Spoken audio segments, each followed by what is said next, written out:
Pois bem, meus irmãos, nós vamos hoje dar sequência à série de reflexões que temos feito com o tema de que Deus está em missão.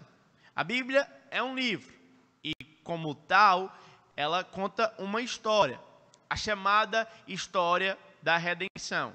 Nesse tempo que estamos nos dedicando a pensar sobre essa temática, nós temos tentado perceber como a história da Bíblia se desenvolve. Essa história poderia facilmente ser dividida em 3 ou 4 atos. O ato primeiro, o grande ato inicial, o ato da criação. Logo após, o ato da queda, um ato trágico, o fatídico evento que aconteceu em Gênesis 3. E então, como o resto das narrativas, elas se desenvolvem como que uma espécie de restaurar, de restabelecer a quebra que houve em Gênesis 3, sendo então o terceiro ato, o ato redentivo, o ato da redenção. Se fôssemos ainda colocar mais um ato, poderíamos facilmente chamar este ato de o ato da consumação. Portanto, são 4 movimentos que tentam explicar e tentam unificar a forma como os cristãos leem as Escrituras. Cremos que a Escritura não é uma série desordenada de história, mas antes ela é um desenvolvimento progressivo do plano de Deus para salvar o homem. Assim, nós denominamos esta série de que Deus está em missão, como Deus está trabalhando para revelar a sua glória e reverter, então, restaurar a ordem criada para a glória do seu próprio nome. Nós vimos que a missão de Deus, ela acontece na história. Vimos que a missão de Deus, ela se desenvolve à medida, então, que a história do mundo avança. E esse desenvolvimento da missão de Deus, ele caminha para o fato que aconteceu na chamada montanha do Calvário. Quando Cristo, então, subiu à cruz e foi crucificado. Toda a história, Paulo escrevendo aos Efésios vai dizer que toda a história caminhou para convergir em Cristo Jesus, o Salvador. Então, meus irmãos, nós temos tentado olhar, e já olhamos em Gênesis, em Êxodo, olhamos em alguns dos Salmos, e mais especificamente nas últimas semanas, temos olhado o livro do profeta Isaías. Mais especificamente naquela porção que temos chamado, nessa parte de Isaías, que são chamados os cânticos do servo. Tá? Nós começamos olhando os cânticos do servo do Senhor, no versículo 42. Naquela ocasião, há um convite para as nações. O profeta Isaías está chamando as nações para virem e então profetizarem, trazer os seus deuses para profetizarem a respeito do futuro. É uma espécie de zombaria. Ele está convidando. Olha só o que acontece, o que é que ele fala? Isaías capítulo 41, versículo 21, 22, ele diz assim, apresentai as vossas demandas, diz o Senhor.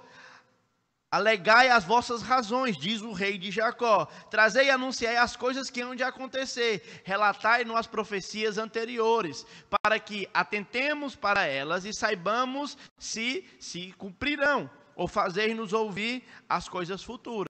De alguma forma, o profeta está aqui convidando os deuses das nações e zombando desses deuses, como que mostrando para Israel que o Deus de Israel não pode ser comparado com os deuses das outras nações. O mesmo profeta Isaías vai falar que os deuses das nações, eles têm boca, mas não falam, eles têm olhos, mas não enxergam, têm mãos, mas não apalpam, têm pés, mas não andam. Mas Ele, o Senhor dos exércitos, é Senhor sobre todos os senhores e Deus sobre todos os deuses.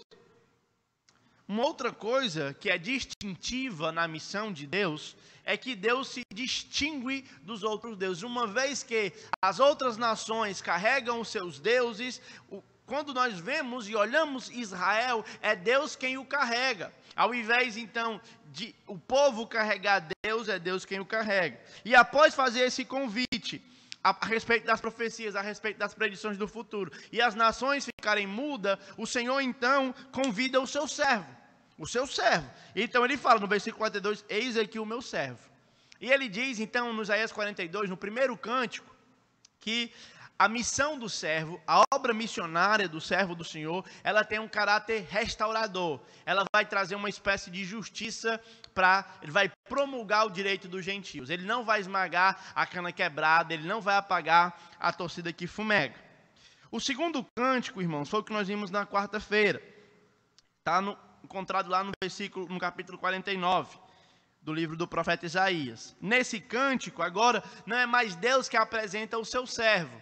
É agora o próprio servo que dá um relato autobiográfico.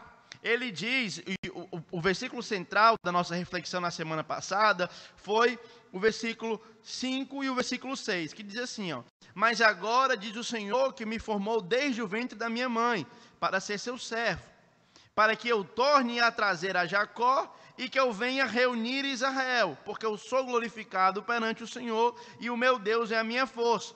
Porque pouco é seres o meu servo, para restaurares somente a tribo de Jacó. Você tem uma glória, por isso, por causa da sua glória, eu lhe dei como luz para todos os gentios, para que você possa levar a minha salvação até a extremidade da terra. Então aqui em Isaías 49, a missão do servo do Senhor é uma missão de reunir todos os povos. Eu quis enfatizar o versículo de número 6, quando o profeta relatando, falando aqui, relatando um diálogo entre Deus e o seu servo, Deus diz para o seu servo que porque ele é tão glorioso, ele é tão majestoso, que ficar somente nos arraiais de Israel é pouco para ele, é pequeno demais. Ele tem uma glória muito maior. Por isso, então, que nós falamos que a missão de Deus, ela se desenvolve na história, ela se desenvolve em toda a extremidade da terra, em toda a extensão do cosmos. Por conta da dignidade de Jesus, ele é tão digno que só o Henrique Jorge não é suficiente para abarcar a glória dele. O Senhor, o servo do Senhor, é tão digno que somente Fortaleza não é suficiente para trazer toda a glória que ele merece.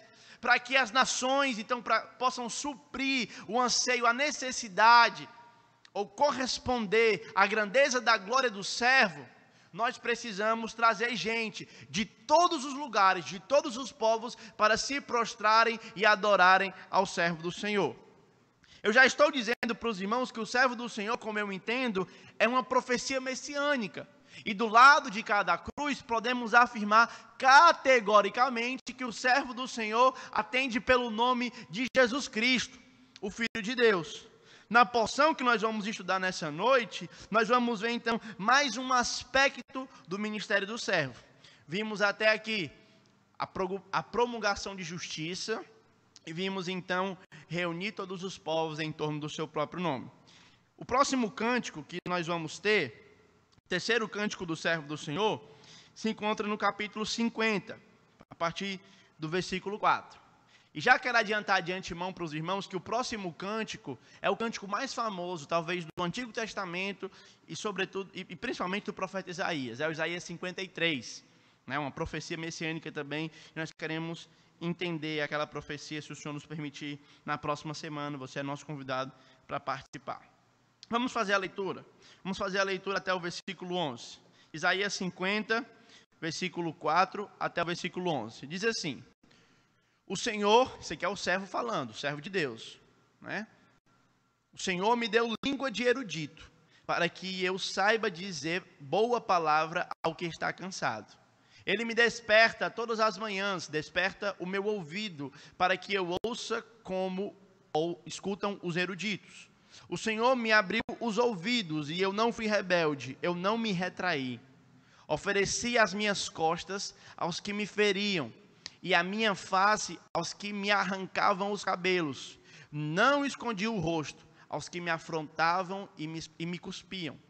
Porque o Senhor, Deus, me ajudou, pelo que não me sentia envergonhado. Por isso fiz o meu rosto como um seixo, e sei que não serei envergonhado. Perto está o que me justifica. Quem contenderá comigo? Apresentemo-nos juntamente. Quem é o meu adversário? Chegue-se para mim. Eis que o Senhor Deus me ajuda. Quem há que me condene? Eis que todos eles, como um vestido, serão consumidos, e as traças os comerá. quem há entre vós que tema ao Senhor e que ouça a voz do seu servo? Aquele que andou em trevas, sem nenhuma luz, confie em o nome do Senhor e se firme sobre o seu Deus. Eia, todos vós, que acendeis fogo e vos armais de seta incendiária, andai entre as labaredas do vosso fogo, e entre as setas que acendestes de mim, é que vos sobrevirá isto, e em tormenta vos deitareis. Então, isso é mais um terceiro cântico do servo. Gostaria ainda de lembrar para os irmãos que o contexto que Isaías está escrevendo aqui é uma profecia que o povo estaria recebendo ela quando eles estavam no cativeiro babilônico. O povo no cativeiro estava passando por um contexto de extremo sofrimento. O sofrimento se dava respeito a eles não terem uma terra, eles estavam cativos na Babilônia, eles não tinham o templo, o lugar para adorar ao Senhor, eles eram subjugados, eram escravos da Babilônia e uma série de outros fatores. Portanto, esta profecia do servo do Senhor, ela tem um caráter consolador. Essa consolação, ela é baseada em um propósito, na confiança. Do versículo, todo o livro de Isaías, ele quer trazer para o povo que está recebendo essa profecia, uma ideia de que de fato os hebreus, de fato os israelitas deveriam confiar no Senhor, porque Ele era digno de confiança. Portanto, vamos ver então como é que vai se desenrolar o ministério do Messias. Primeiro tópico que eu gostaria de pensar com os irmãos é a respeito do discurso. No versículo 4, o primeiro versículo que nós lemos, o profeta Isaías, o Messias, né, o servo do Senhor, fala de si mesmo que o Senhor lhe deu uma língua de erudito para que ele saiba dizer boa palavra ao cansaço.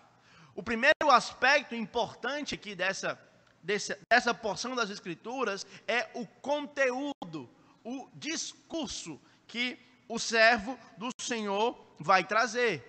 O discurso dele é um discurso que vai trazer boa palavra ao cansado, vai trazer uma espécie de conforto ao cansado. Veja, irmãos, há uma grande confusão em nossos dias a respeito do conteúdo do Evangelho e principalmente sobre a pessoa de Cristo. Eu já falei inúmeras vezes e vou falar mais uma vez aqui com os irmãos dessa igreja.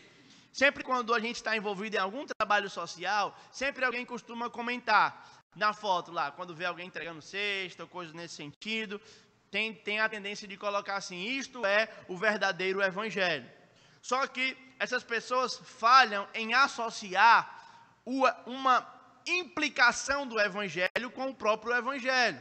Meus irmãos, o Evangelho, segundo nós cremos, ele não diz respeito a uma atitude. O Evangelho não diz respeito a uma ação, por melhor que ela seja.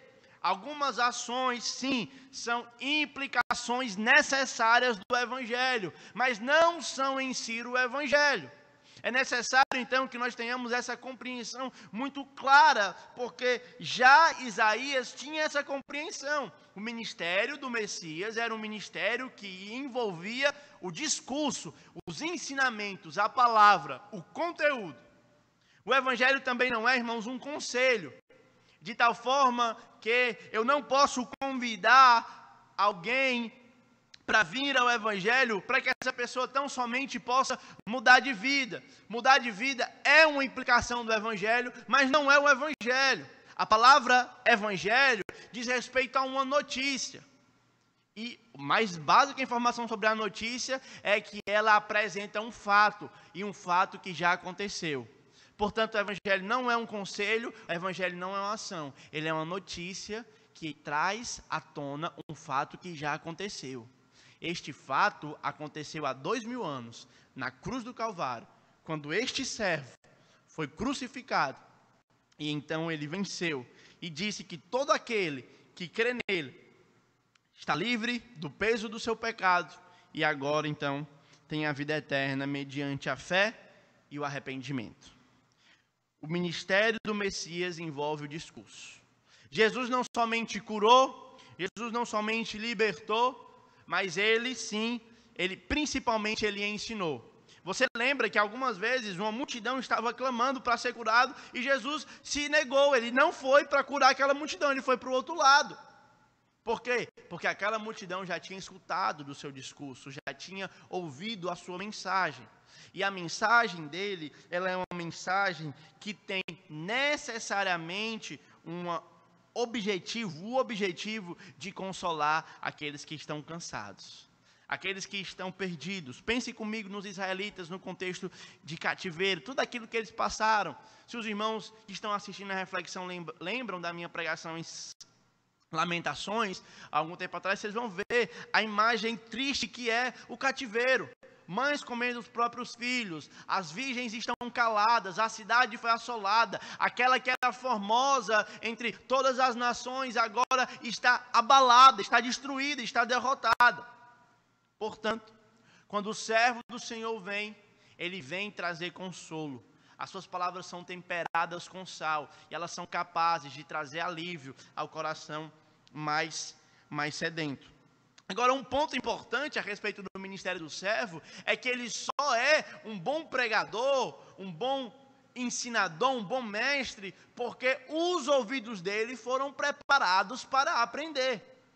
Nós podemos aprender que, ao participar da missão de Deus, nós precisamos, irmãos, termos ouvidos capazes de ouvir e entender a graça de Deus na verdade.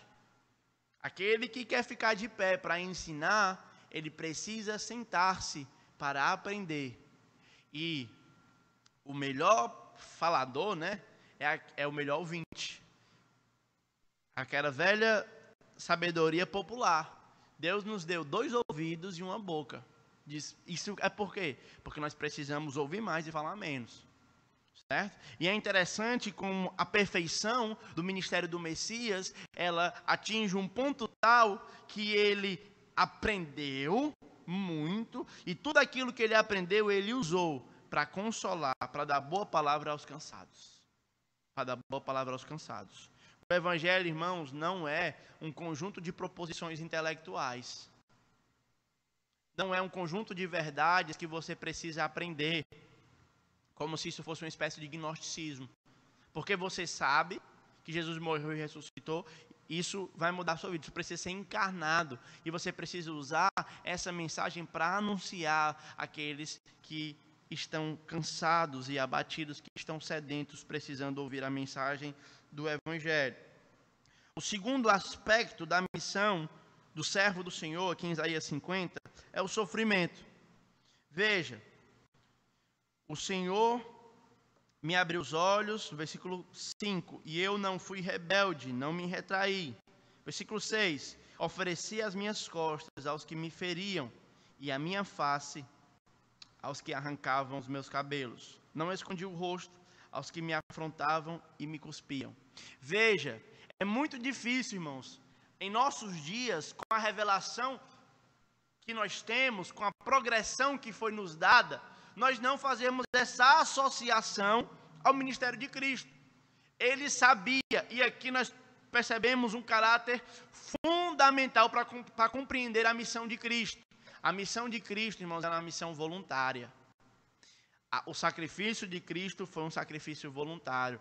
Aqui ele não está dizendo que foi obrigado a oferecer as suas costas. Aqui há uma ideia de voluntariedade. O servo do Senhor está voluntariamente se entregando aos seus opressores.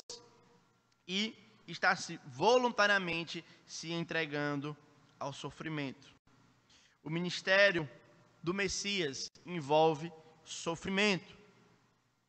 Agora, irmãos, é interessante perceber e pensar sobre isso. Se o ministério do Messias envolve sofrimento, imagina o nosso. À medida, irmãos, que nós desenvolvemos o nosso engajamento cultural, à medida que trazemos aos nossos púlpitos um convite ao engajamento público, a uma teologia mais pública, a uma fé que se propõe a sair das reflexões eclesiásticas e pretende atingir a esfera pública, nós precisamos entender que é necessário haver um diálogo, mas sempre vai haver uma antítese Ou seja, sempre vai haver um ponto de divergência entre nós, os cristãos, o povo do livro, o povo da palavra e o mundo. Não é, queridos, não é estranho quando o mundo se levanta contra a igreja. Uma vez que o mundo se levantou contra Cristo, o nosso Senhor, contra o nosso primogênito, contra aquele que é o nosso principal paradigma, o mundo também se levantará contra nós. Agora, o ponto aqui não é o levante do mundo. O ponto aqui é como nós nos prostraremos em relação a esse levante. O servo do Senhor, ele se comportou em uma figura de profunda confiança em Deus. Ele não quis ser uma espécie de justiceiro que faz a justiça com as suas próprias mãos. Antes, ele se entregou aos seus opressores, porque ele sabia que um dia a justiça seria vindicada. De modo similar, nós precisamos lidar com essas questões. À medida que lidamos com o mundo, com as injustiças que vemos ao nosso redor, nós não podemos nos deixar ser movidos pela ira. Nós precisamos aprender a desenvolver uma postura de mansidão e de voluntariedade como servo do Senhor. Há muitas pessoas que estão envolvidas nas mais diversas obras sociais por conta de uma ira e de uma indignação. Elas querem, então, uma vez que o Estado não resolve, uma vez que a iniciativa privada não resolve, uma vez que todos os recursos que nos é apresentado aqui na Terra dos Homens são recursos que não resolvem, então elas procuram fazer com as suas próprias mãos. Eu não estou falando com isso para que os irmãos se distanciem dessas atividades, óbvio que não. O que eu estou falando, irmãos, é que nós precisamos ter o nosso coração guardado dessas coisas. E precisamos entender o que é que nos motiva. Veja, o servo do Senhor confiava em Deus. Ele não esperava nenhum tipo de justiça vinda de homens. Dos homens, ele só esperava ser cuspido, ser rejeitado, ter os seus cabelos arrancados e ser humilhado. Mas de Deus, ele sabia que viria justiça. Vou provar isso para vocês no versículo 7. Ele vai dizer, tudo isso ele passou por quê? Porque o Senhor o ajudou, pelo que eu não me senti envergonhado, por isso fiz o meu rosto como um seixo, e não serei envergonhado. Aqui então ele está confiando em Deus, mais do que em qualquer força dos homens. Eu tenho uma leitura da realidade bem pessimista. Se você costuma me ouvir frequentemente, você vai saber que eu não espero que este mundo melhore. Pelo contrário, eu acredito que é daqui para pior, que nós estamos indo ladeira abaixo. Até um dia que nós vamos chegar no fundo do poço, Jesus vai voltar. Tá? Alguns outros irmãos ainda creem numa espécie de avivamento que vai culminar até a volta de Cristo, tá certo? Mas eu, embora creia que possa vir um avivamento, mas o avivamento vai ser só uma medida protetora por algum período. Ele não vai caminhar até a volta de Cristo. Mas sim, independente de como a gente tem essa visão, o ponto é, devemos confiar em Deus, como o Messias fez. Olha só, no versículo 8, e aqui, gente, olha que interessante, Deus me ajudou. Jesus estava convicto que na via dolorosa o Pai estava com ele. Quem o sustentava era o Pai, a comunhão perfeita era o Pai. Mas aí você deve pensar comigo, lembrar de que quando Jesus estava na cruz, ele clamou, meu Deus, Deus meu, por que me abandonaste? E a gente tende a olhar para um lado do sofrimento, que é o lado de Cristo. Mas eu imagino que o outro lado, o lado do abandono, também sofreu. De forma que os dois estavam sofrendo, porque o Pai estava acostumado a sempre ter relação perfeita com o Filho.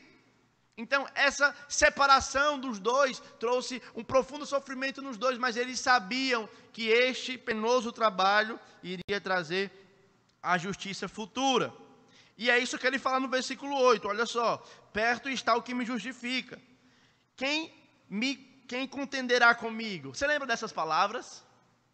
O apóstolo Paulo, escrevendo aos Romanos, vai trazer essa figura do servo para dizer, quem tentará acusação contra os eleitos de Deus? É Deus quem os justifica. Veja, queridos, então, que nós não devemos confiar em outra coisa senão Deus. Há pessoas que confiam na sua própria força, na sua sabedoria, no seu braço, no governo, na vacina, inúmeras outras coisas. O convite, no entanto, é para esperarmos única e exclusivamente justiça vindo do alto, justiça vindo de Deus, porque o Senhor está perto. Versículo 9: eis que o Senhor me ajuda, como quem há que me condene? Eis que todos eles, como um vertido, serão consumidos, e as traças o comerá. E aqui então ele lança duas figuras. A primeira, daquele que se reveste das vestes de justiça, da confiança em Deus, e o que se reveste das vestes de confiança própria, da sua própria mão, para justificação. O que confia em Deus será então poupado e justificado, mas o que confia nas suas roupas, né, vestido com as obras da sua própria mão, será consumido, e a traça os consumirá. Com isso, então, nós vamos para o final, para os versículos finais, e vem então uma implicação do ministério do servo. Primeiro, nós vimos o discurso do servo, é um discurso para consolo. Nós vimos a missão que envolve sofrimento, ele tem uma predisposição, e essa predisposição é voluntária para o sofrimento. Depois, em terceiro lugar, ele tem uma extrema confiança em Deus, a ponto de dar o seu corpo para ser crucificado, para ser blasfemado, e mesmo assim permanecer confiante. E por fim, então, se requer uma resposta. Olha só: quem há entre vós que teme o Senhor, e que ouça a voz do teu servo? Agora aqui não é mais o servo de Deus falando, o servo do Senhor, agora é o profeta que está falando, o profeta Isaías. E ele diz: quem há entre vocês que teme ao Senhor? Quem há entre vocês que escuta a voz do servo que acabou de falar? Aquele que andou em trevas, sem nenhuma luz, confie no nome do Senhor e se firme sobre o seu Deus. Olha o que ele está falando aqui. Ele está convidando as pessoas para reconhecerem que não tem luz própria. Veja como Isaías parece um profeta contemporâneo. Parece que Isaías escreveu esse versículo olhando para a timeline do Instagram, quando as pessoas convidam a todas a brilharem, deixar a sua luz brilhar. Quem tem luz própria não fica no escuro, deixe o seu brilho iluminar. Mas nós estamos vendo aqui que aquele que confia no seu próprio brilho vai ficar em trevas. Aquele que se estriba no seu próprio conhecimento vai vacilar. E aqui, irmãos, não é somente uma vacilação futura, escatológica, eterna. A pessoa que confia no seu próprio conhecimento, na sua própria sabedoria, ela vai perceber que ela não tem em si mesmo capacidade de explicar a complexidade da experiência humana. A pessoa que confia no que ela acha, nas suas convicções, ela não tem capacidade de lidar com a complexidade da experiência humana. O convite, então, aqui é para reconhecer que nós somos trevas, e que nós não temos brilho próprio, e que todo brilho que está em nós, ele é um brilho que não é natural nosso, é um brilho que veio de fora, é um brilho que foi nos trazido por causa do servo, e agora nós só brilhamos porque o brilho dele está sobre nós. É mais ou menos quando Moisés subiu ao monte, ele esteve face a face com o Senhor, e quando ele desceu, a cara dele, o rosto dele, estava inflamado pela glória de Deus, de forma que ele resplandecia. Agora, só que isso foi desvanecendo, né? Esse brilho foi apagando, só que agora, pegando aqui por analogia, quando Cristo ilumina o nosso rosto, agora nós podemos iluminar os povos, não com a nossa própria luz, mas com a luz que nós resplandecemos, que é a luz de Cristo. Por isso que ele diz: quem é o mais fácil para receber da luz de Cristo? Aqueles que reconhecem que tem trevas. Se você for olhar o Evangelho de Lucas, principalmente, quem é que mais busca Jesus? Cegos, pobres, oprimidos, marginalizados. Essas pessoas elas já se frustraram. As pessoas que estão à margem da sociedade, elas já se frustraram. Elas já sabem que precisam de um Salvador. Por isso, então, irmãos, que é mais, na minha experiência, é mais fácil evangelizar alguém necessitado do que alguém rico. Porque a pessoa que ela não tem nenhuma necessidade aparente, ela se sente mais autossuficiente. Ela sente que tem luz própria. O convite aqui, irmãos, é para que nós venhamos nos despojar da nossa luz própria. Portanto, eu vou aqui na contramão do Instagram, do Facebook, do Twitter, de todas as redes sociais. Você não tem luz própria. Você, em si mesmo, só é trevas. O seu desejo é continuamente mal, desde a sua mais tenra infância. A única luz que há em você é a luz que porventura possa vir de Cristo. Toda boa dádiva vem da onde? Do alto, de onde habita o Pai das luzes. Portanto, você não é o centro do Evangelho, você não é nada disso. Você é trevas. Por isso, então, que o profeta diz, você precisa da luz de Jesus. Não se estribe no próprio conhecimento. O que se estriba no próprio conhecimento é tolo. Não se estribe no seu dinheiro, na sua saúde, na sua vitalidade, no seu vigor, na juventude. Em que você quiser se estribar e confiar. Confie na luz que vem do alto. Confie no servo do Senhor. Agora olha só o que ele diz no versículo 11. Ó. É muito interessante. Todos vocês que acendem fogo e que armam setas incendiárias, que andam entre as labaredas do vosso fogo, entre as setas que acendestes, de mim é que vos sobrevirá isso. Eu vos deitarei em tormenta.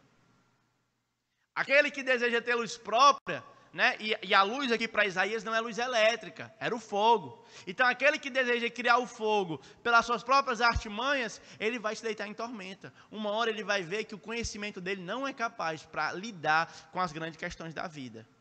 Nem com as pequenas, quanto dirá com as grandes. De onde viemos, para onde vamos, quem somos nós, qual é o meu propósito aqui na terra, por que eu vivo. Pessoas que respondem isso à parte do Evangelho, elas irão se deitar em tormenta. Assim, queridos, então, queria fazer algumas breves aplicações para a gente finalizar. Primeiro, participar da missão de Deus envolve uma predisposição para o sofrimento. Domingo, agora, se eu não me engano, dia 13, é o DIP, o Domingo da Igreja Perseguida. Toda a igreja se reúne no Brasil e no mundo, para fazer, acho que é no Brasil e no mundo, se não me falha a memória, para interceder pelos irmãos que estão em sofrimento, tá? É um caso absurdo, são 260 milhões de pessoas que vivem num contexto de sofrimento, dos mais diversos, sofrimento social, sofrimento político, sofrimento físico, tortura, assassinato. Precisamos interceder por esses irmãos. Mas também precisamos desenvolver em nós mesmos a capacidade de trilhar a via dolorosa, tomar a nossa cruz e seguir o nosso Mestre. Precisamos entender que participar da missão de Deus envolve falar, envolve pregação. Nós vivemos uma época em que as pessoas escolhem, ou vivem ou pregam. Nós precisamos juntar pregação e vida, credo e conduta, doutrina e ética, para que a nossa vida possa se assemelhar à vida do servo do Senhor. Se você só viver o Evangelho, as pessoas que estão vendo você não vão saber como é que elas precisam de Jesus para ser salvas. A cruz não foi suficiente para explicar a alguém. Se a pessoa só passar e ver a cruz, ela não vai conseguir entender o que está acontecendo ali. Para que ela possa entender o que a cruz é, a suficiência da cruz para perdoar pecados, alguém precisa ir explicar para ela. É por isso que o evangelismo não é, irmão, Jesus te ama. Porque Jesus te ama não abarca a complexidade da cruz. O evangelismo é quando você senta e explica por que Jesus morreu, por que foi necessário Jesus morrer e ressuscitar. E nós precisamos falar disso mais, irmãos. Precisamos falar disso mais, aqui ou acolá. Certo? Terceira coisa, nós precisamos, enquanto fazemos essas coisas, desenvolver o nosso senso de confiança em Deus. Precisamos aprender a confiar em Deus mais do que na nossa capacidade, na nossa força, em inúmeras coisas. Há pessoas, irmãos, que precisam de Deus e do dinheiro para viver uma vida feliz. Há pessoas que precisam de Deus e saúde para viver uma vida feliz. Há pessoas que precisam de Deus e de uma família feliz para viver uma vida feliz. O que é que você precisa para viver uma vida feliz? O que é que você não pode viver sem para você viver uma vida normal? Isso que você está pensando agora tem uma grande potencialidade de ser um ídolo do seu coração. O que é que você está disposto a pecar para conseguir? Você está disposto a pecar para ser feliz? Você está disposto a pecar para sentir alívio? Você está disposto a pecar para ter uma família feliz? E a segunda pergunta é: o que é que você peca quando não tem? Quando você perde a sua paz, você começa a pecar, então? Começa a desagradar o nome do Senhor, começa a murmurar. Quando você planeja algo e as coisas saem do planejado, porque eu sou muito organizado. Quer dizer, então, que você só pode ser feliz e manifestar os frutos do Espírito, manifestar sua confiança em Deus, se as coisas estiverem organizadas. Muitas vezes, queridos, a desorganização nossa é a organização de Deus. Com isso, eu não estou aqui exaltando a preguiça, a falta de planejamento. Eu estou lidando com o coração. Tá? Eu estou lidando quando você planeja tudo e as coisas saem conforme sai do planejamento. Você ainda assim permanece confiando em Deus? Somos chamados a permanecer confiando em Deus. E por último, em último lugar, enquanto o Tiago já pode vir para a gente começar a fazer um louvor, é necessário uma resposta. E a resposta é o autoesvaziamento nosso. E você então se revestir da luz que há em Cristo Jesus. Que Deus abençoe os irmãos.